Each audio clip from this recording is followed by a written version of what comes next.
Hello, I tried that again. I thought I was on the wrong page. So, it's a bit of a spontaneous one, so I've not got a lot written down for this. But, hoping some of you join me, because you may have voted for this in the Facebook group, and just keeping an eye on any comments on here, you did vote for cooperative, stationing for cooperative grooming.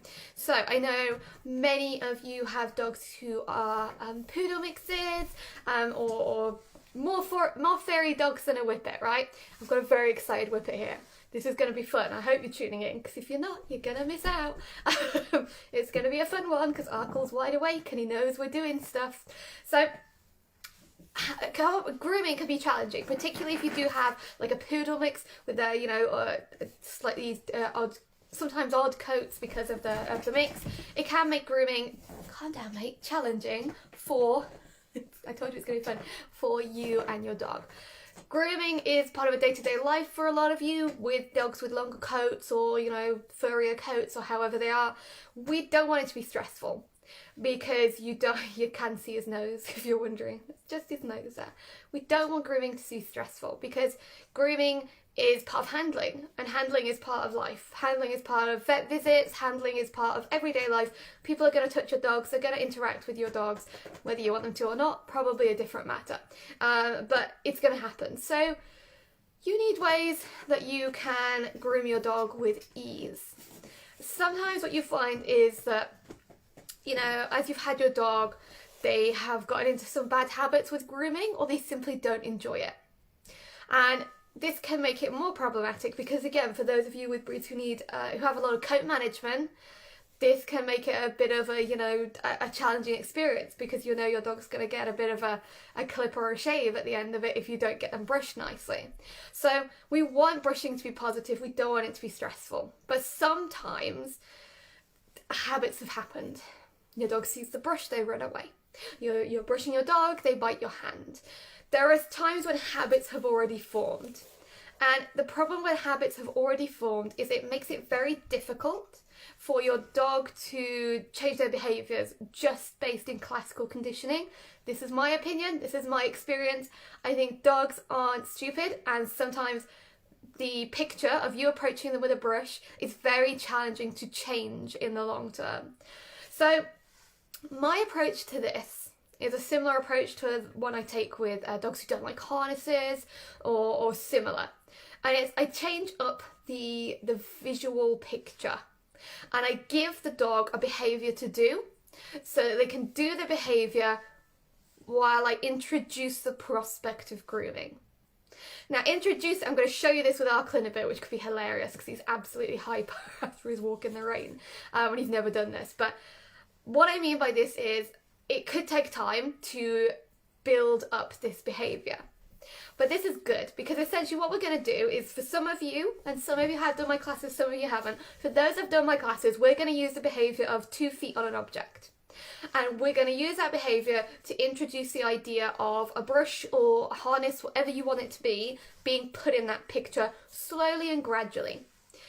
And by having the pause up object, and by using that, you've got something where the picture is changed that you can easily train when you want to, and then when real life happens, you do real life.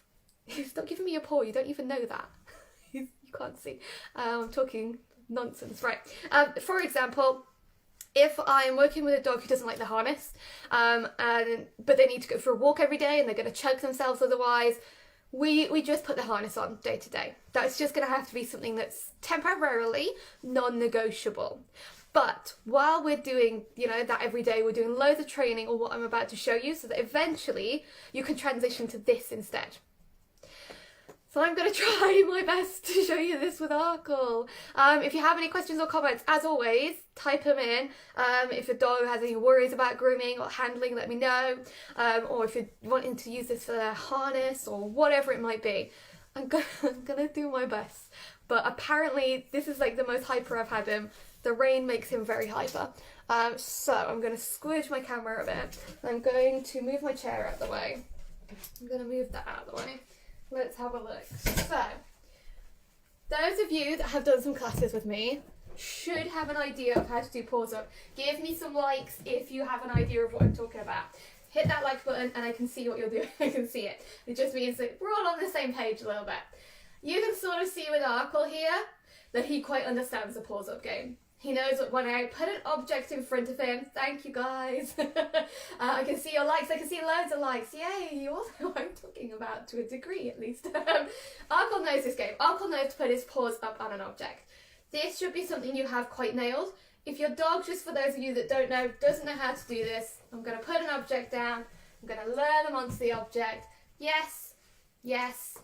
Oh, I dropped that one. Yes, and I'm going to keep treating them while they're on the object. And then before they get off, I'm going to say, okay, throw a treat away. Because you should get, like Arkle here, a dog who is pretty magnetised to getting on that object. And that's what I want.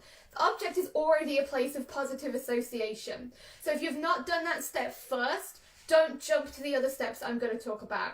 Build a positive association around the object. You can see I'm barely having to do any treating of Arkle here. He just loves standing on an object that much.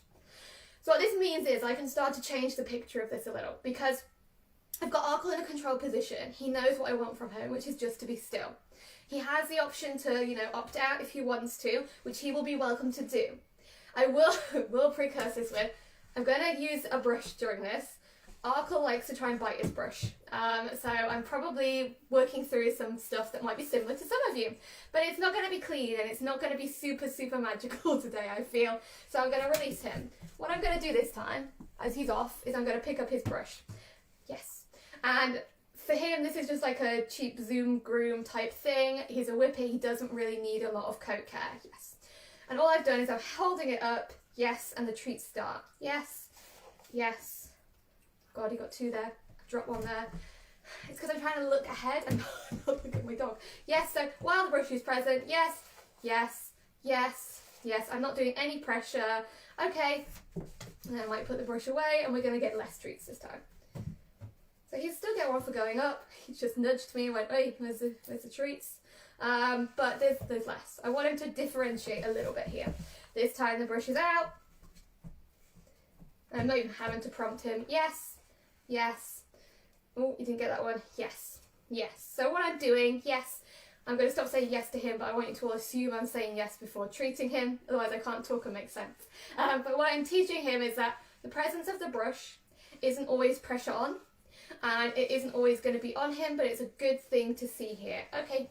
And I'm going to keep doing this throughout several sessions is what I would advise. I'm going to have to, for the sake of this, fast forward this a few steps. But honestly, I would do this for a few sessions with your dog, especially if they're not keen on brushing. And it's the same, I'll show you with a harness in a minute, it's the same with a harness. But once we've done a few sessions of this, okay, then what we're going to start to do is do a little bit of moving it towards him. So this time he's on it, I move it towards him, yes. Now he has to not go for the brush or bite it, yes. And I might change my hands because I would actually use my right hand when grooming. Yeah, that's my right hand. Yes. And as long as he's not biting it, he gets his yes and his treat. So this time it's a little bit more operant. It's a little bit more I'm asking you to do something. And it's as simple as just not biting it. For some dogs, you're going to want to start like just moving it side to side, yes, and treating, depending on your dog. I'm going to start to move it towards him, yes. I'm doing some bad timing because I'm talking at the same time. Hang on, let's do this properly. Yes, treat. So as it happens, he gets his yes or his click, whatever we're using, and then he gets his treat. Yes.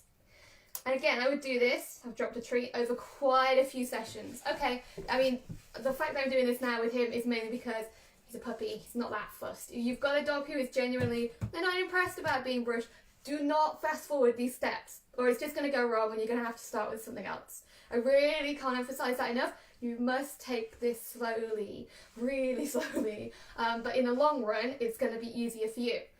Because then what you're going to start to do with your dogs, sorry mate, so you're distracted while you're teaching me, mum. What you're going to start to do is you're going to start to move the brush, touching them. Yes, treat. And again, for some of you, you might have a middle step where you're actually just moving it close to them, yes, and treat. But for here, I'm just going to, you can see he gets a little bit agitated because he doesn't really like things on him as a dog, and he doesn't really like being distracted while he's working. So this is a little challenging for him. Yes. And you can see he almost, which I wasn't expecting, flinched a little bit. Yes, so I'm just going to do softer pressure. Yes. I'm trying not to use the food in his hand as a lure, but it's kind of acting as one. Yes. So I might move that treat out of the way. And I'm going to do this on, again, loads of steps. Okay. My dog's going to break his neck live on video. These are the things that happen in my life. Oh, well, that's never happened before. Okay, so I'm not actually looking for that. It's very nice, and I'm probably going to do something with that later. I don't want 4 feet up there. We just want 2. Yes. And I think he's offering stuff because he's getting a bit annoyed with me. So I would, again, do a few sessions of touching, yes. Touching, yes. And again, my timing's a bit off, yes. The marker should be as the event is happening. So he knows that it's as it touches him that it's getting him the food. Yes. And I've done it wrong again. It's because I'm trying to concentrate on this as well. I'm usually better. I'm sure some of you might agree. Yes. Food. Yes. Food. Okay, now I can see it that way. And again, you can start to see where this is going, and I'm going to show you it with the harness as well in a moment. But then I'm going to start to do a little bit of brushing. And you can see I'm not really having to tell him what to do here because he quite likes the game. So if I had a dog, if he particularly stopped coming to the box, it would tell me he's not comfortable with this and that actually I need to go back a step. But he's happily still coming to the box.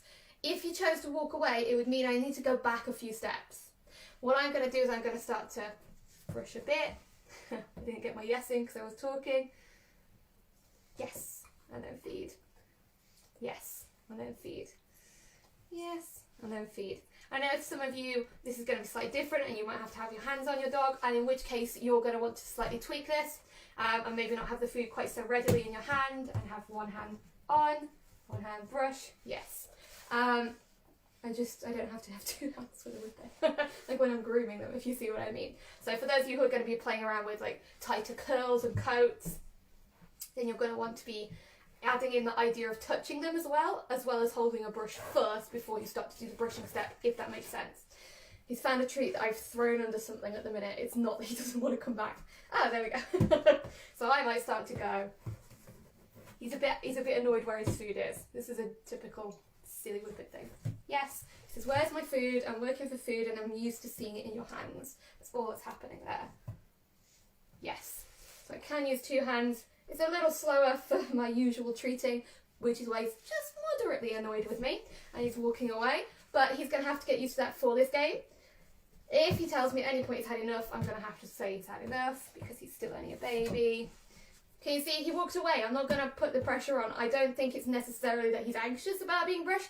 I think he's annoyed that he can't see the food in my hand. Yes. Well, that didn't go fabulously. But you can start to see, I hope, give me some likes if you can, where this should go. Because then you should start to do 1, 2, yes, give me some likes if you know where I'm going with it, please. I don't know, this is the joy of lives. I can't quite tell how you're all getting it or not. Thank you. Thank you for some likes. So now I'm going to eventually be able to brush, brush, brush, treat, and increase the brushing. And increase the handling and treat and release. But I think I'm putting a bit too much. Yeah, he's getting a bit confused, so I'm not going to over push this. I'm afraid I do have to value my own dog. He says I'm not impressed with the speed we're going, and I'm not impressed with the fact I can't see the food, which is something we obviously need to work on. But if I were working on this, you know, this might take a few weeks, and it might take some time, which I know is frustrating. But if I had a curly coated dog who needed a regular grooming, I would just do their regular brushing, not on the platform. Which might take a bit of persuasion, it might take a bit of distraction, good boy. It might take a bit of, you know, all sorts of things. But the aim is going to be to transition to this method. Now this doesn't have to be on just like an object that you're stood over them with. If it was easier, and it might be for Arkle because I don't think he actually likes me standing over him too much. I said before, he's a sensitive dog. I might just have him 4 feet on the sofa, or 4 feet on. I might just start to get him used to a completely different station. I know, where's your food gone? I might get him used to a completely different station, and I might start to just get him used to the idea that he can put 4 feet if I pick him up on like the freezer in my house. I don't have a proper table anywhere, or a table, and I'm going to feed on the table, take off, a bit like how I've built up this paws up behaviour. Because if you have a dog who struggles a bit physically, it might be a lot on them. Same technique for harness haters. Same technique. I love this game. It's like the best game I've ever played. It's so helpful. Up on the butt. It's actually, yes. a bit more wary of a harness. Harness is here. Yes. Yes. God, I'm going to keep saying that word. Yes. Yes. Okay. Throw a treat away. Again, I would spend a few days doing that. I am pushing this through to try and give you an idea of what it will look like. But that's only because he should be relatively confident. Yes. About his harness. Yes. And I'm moving it towards him and yesing. Yes. I'm trying to. Yes. And then it goes away. Food. That treat's gone under something. It's not good. I keep throwing treats that my dog can't find. I can't be the only one that does that. But then, yes, I'm going to start to build to yes, off. Yes, off. Yes, off. Yes. Okay, and then that might be one whole session a few times until I put it on, take it off. I think you all get the idea of this. I think you've all, give me some likes again if you're getting the idea of this. Chucking things out of the way. Right, I'm going to move his platform here. So the idea is you use your 2 paws up technique that you should have a vague idea on. Thank you for the likes. You should have a vague idea on. You're going to probably build like a, an area maybe that you do it that's away from their usual grooming place if they're having struggles with grooming. Are you a good boy? Yes. And then what you're going to do is introduce the object for a few sessions, introduce movement of the object for a few sessions, introduce movement towards the dog for a few sessions, introduce adding handling of the object and handling and brushing. And for some dogs, that's going to take some time. And, I do understand the frustration. I'm going to move them out of the way so I can actually see your comments in a second. Okay, I understand people's frustration that these things take time. But that is... Hang on, I'll sit down. Give me one moment. One moment. Just knocking my dog out. It's fine. It's fine. I do these things to my dog. I'm absolutely used to it. Let's have a look. So, these things take time. But the thing is, the joy about this is you can do what you usually do outside of this time. So if your dog needs brushing every day, you do your usual brushing, even if that's not the most straightforward way or they're not thoroughly enjoying it. Temporarily, they're still going to need to be brushed, a lot of your dogs. I'm quite lucky. They don't. Not really. It's one of the reasons I chose them. I'm very lazy with grooming. I love poodles, but I absolutely am just lazy with a brush. It's the novelty is fun for other people's dogs, but I couldn't spend my time doing it with mine. But you're going to do it every day, but then you've got this other scenario that is eventually going to be the only scenario, and they're going to be fine with it. There's not going to be any conflict, there's not going to be any stress, and there's not going to be any issues. I love this technique because I think it just makes so much sense. I think it, I was talking to a friend who's a groomer once, and I referred a dog to her for grooming, and the owner was having some struggles putting the dog's lead on because the dog didn't like leads on, it didn't like restriction. And I said, how's the dog get on when he comes to you? He's fine. She sent me a photo of him, in a little, lead thing, on the table. I was like, but you had no issues at all. None. And it's a change of context. The change of context is so key. He was happy on the table. He was enjoying it. It's great positive groomer. He was having a good time, but the context had changed. The fact that he was on a table, whereas in real life he would be on the floor, just changed things enough. And I think that's changing that trigger picture and changing that scenario enough. And I think that a lot of dogs, those of you that are watching, you do training with your dogs, they enjoy training, they like working for treats. They understand that this is a game where they're going to have to work a little bit for the food. They're going to have to be in a different mind frame. And if they're thinking about what they're having to do, they're concentrating on their movement on the box, they're concentrating on the fact that they could earn a reward, they tend to be less likely to go into bad habits, because the bad habits of maybe snapping or growling or whatever the issue might be is from an emotional place, whereas we're working them in an operant frame of mind. We're getting the brain working, we're getting them engaging it, we're not getting them in that fight or flight frame. So for most dogs, this should, if you take it steady, I'm going to point my finger at you all, sorry, if you take it steady, it should work. Some of you have seen, I've done not exactly the same, but similar with Marley with a chin rest on a chair and clipping his nails. That does take a lot more time, but it's all about, you saw Suzanne and me wittering earlier about mini triggers. This is about all these mini triggers. Holding the item is a mini trigger. Moving it is a mini trigger. Moving it towards your dog is a mini trigger. You all saw the change once I actually used 2 hands with Arkle. Having one hand, hi Arkle, having one hand, I've got food and he's very excited today. And one hand on him and another hand doing something was a mini trigger in itself, which I actually hadn't realised could be a thing for him, which we're going to work on. Oh, we missed it. It says just give me the food. He's doing paws up on me, so I'm counting it as a behaviour, by the way. I'm okay with this. I'm okay with this. So it's all achievable. I mean, I can clip Marley's nails on the chin rest. It's a lot more of a lengthy process, but it's the same thing. I get him used to targeting with his chin. It's the safest option for us. Marley can't see what I'm doing. He knows what I'm doing, but he's not close enough to have protests, let's say. He's having to concentrate on keeping his chin down. And the way that I've built this up is diabolically slow. I've had the nail clippers. I've given him so if your dog really struggles with this scenario, go for the biggest value treats you got as well, whatever your scenario. Don't be, I'm being stingy here. These are little treats. If I was genuinely working on classical conditioning and improving a good association, I'm going to use a bigger treat. Or, I think some of you watching are a bit limited on their diet. A handful of treats each time, or their dry food, if you see what I mean. Because I don't want it to be boring. I want it to really mean good things. And the key that I can suggest is keeping things short and sweet. I've gone off on my tangent from my chin target, haven't I? But the chin target was the same. He learned to chin target. I can check Marley's ears in a chin target. I can check his teeth. I can lift his legs for a neurological exam. I'm gonna come to that question, otherwise I'm gonna lose my train of thought.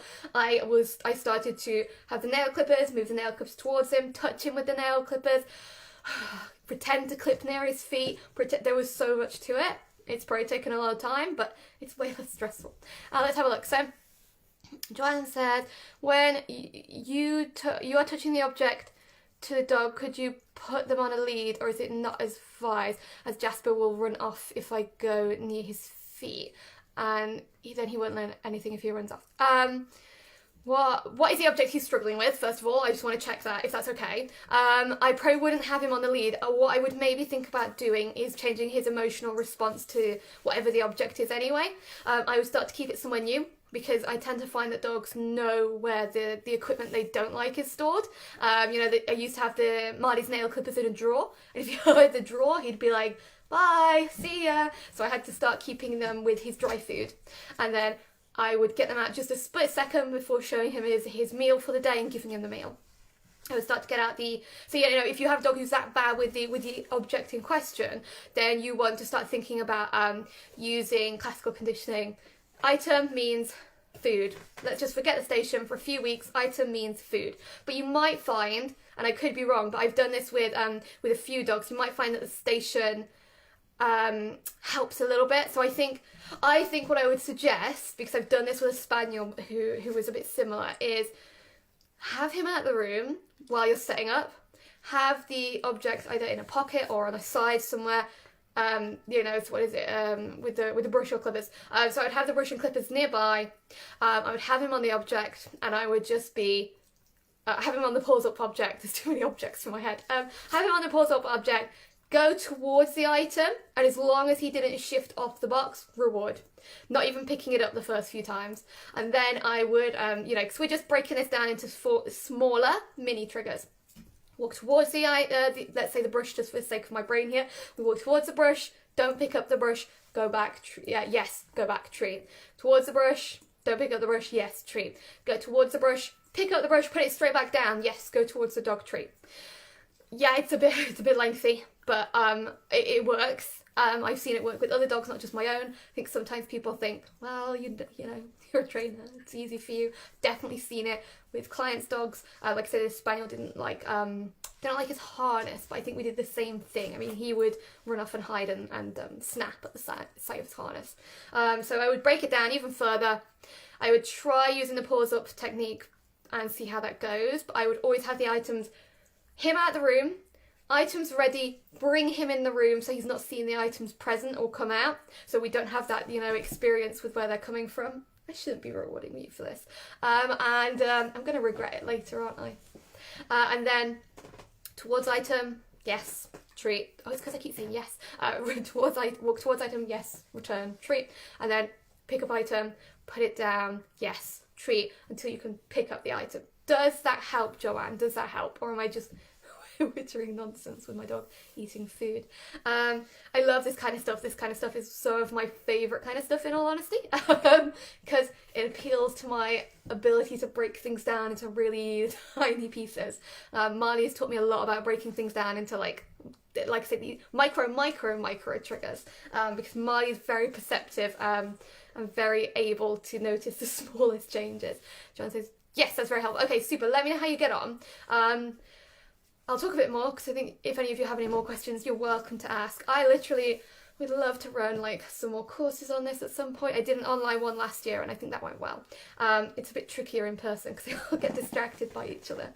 And it's not a good environment. Distracted, tense dogs are not the best environment. But if there's enough interest, I can always run one of these online. I've got a course, I ran it last year. It's ready to roll. But I know it's not for everyone.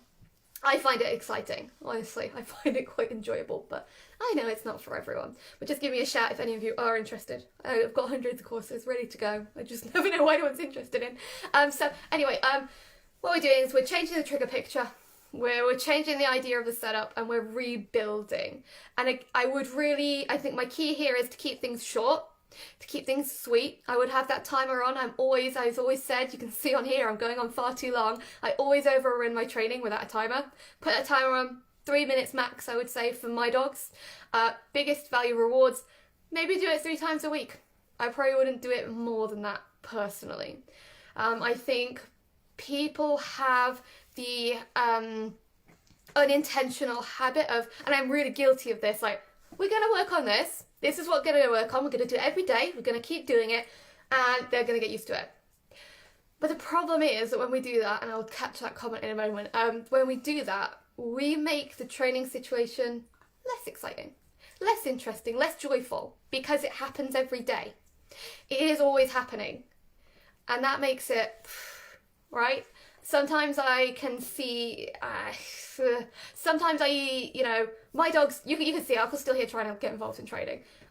Some of you will be surprised to know, I don't really train my dogs as much as you might think. I probably only train him once or twice a day aside from walks. I probably don't do a huge amount more.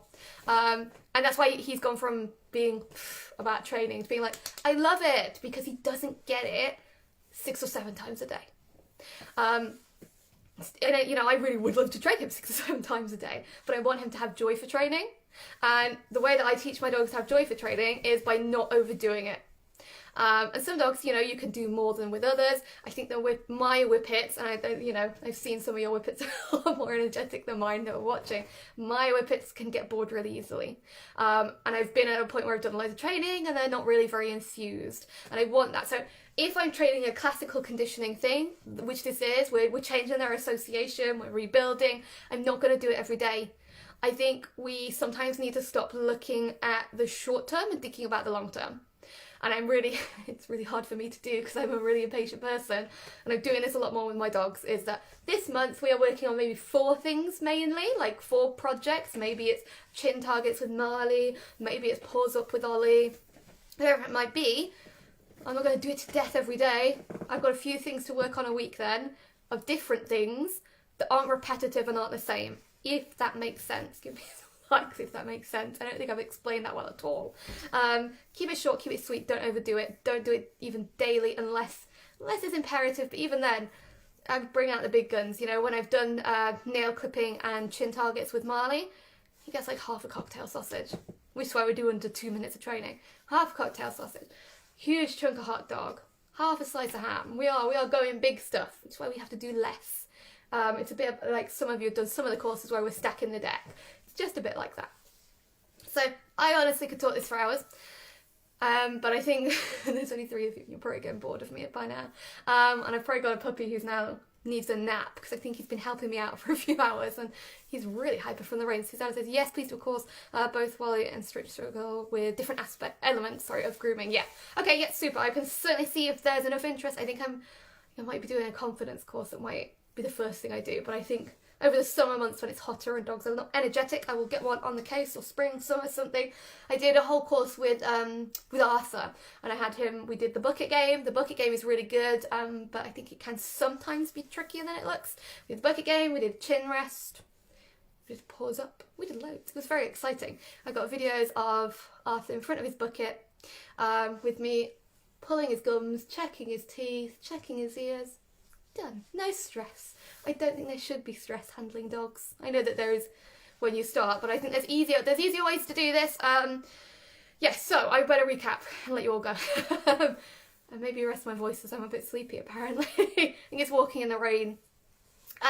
So if it's something, you know, like brushing, like harnesses, I would go with the paws up technique on an object. Again, you could use like a table for those of you with smaller dogs that are going to be at the effects on a table anyway. That's not a problem. But you're starting by making sure they know that behaviour. You're introducing the idea of the object. For some of you, that might just be moving towards the object and picking it up. That's absolutely fine. You can only ever go the pace the dog can go. You start where they can start and you build from there. So, you know, if I was picking something up, dog running off, even with paws up, we go back steps. Because I want success. I don't want bad habits in there. You build it up, you build the idea of the object presence, you build the idea of the object moving towards them, you build the idea of handling, like I was using 2 hands there with Arkle where necessary. Then, even when you get to the brushing, you're probably only going to brush a few times just to start with. But if you're doing it right, they should start to get the gist of it. I will say, if you've got a dog who struggles with nail clipping, I'm just like giving away advice now. I don't mind. I will try and get a video up later because Marley actually a lot of the time these days does his own nails. We have like a nail file board and I taught him to scratch it himself, like a big board. It's so much easier, I'm not gonna lie, it's so much easier. You can do the chin target and I like to persist with it for my own training, but he finds that just scratching at his scratch board the easiest thing in the world. If you have a dog who likes to give paw or scratch at stuff, I'll try, I can't promise today, but I'll try and get a video at some point of Marley doing that, because it's so much easier to teach than you'd think. Right, I think I've talked enough. I think lots of you are bored of me and you want to go and enjoy your rainy days indoors. I hope that's been helpful. I hope your dogs are not too unimpressed by the weather. If you have any questions, give me a shout. If you have any more questions, give me a message, shout, comment, whatever time you're watching this, that's fine. But otherwise, I will let you all go. Enjoy the rest of your days, and I will see you all again soon, I'm sure. I'm sure I've got more lives to do. I'm sure I'll be seeing some of you in person again soon. I'm sure I'll be seeing some of you soon. Anyway, thank you for joining and engaging as well with your likes, because I can't see from a distance otherwise. But thank you, enjoy your weekend, bye!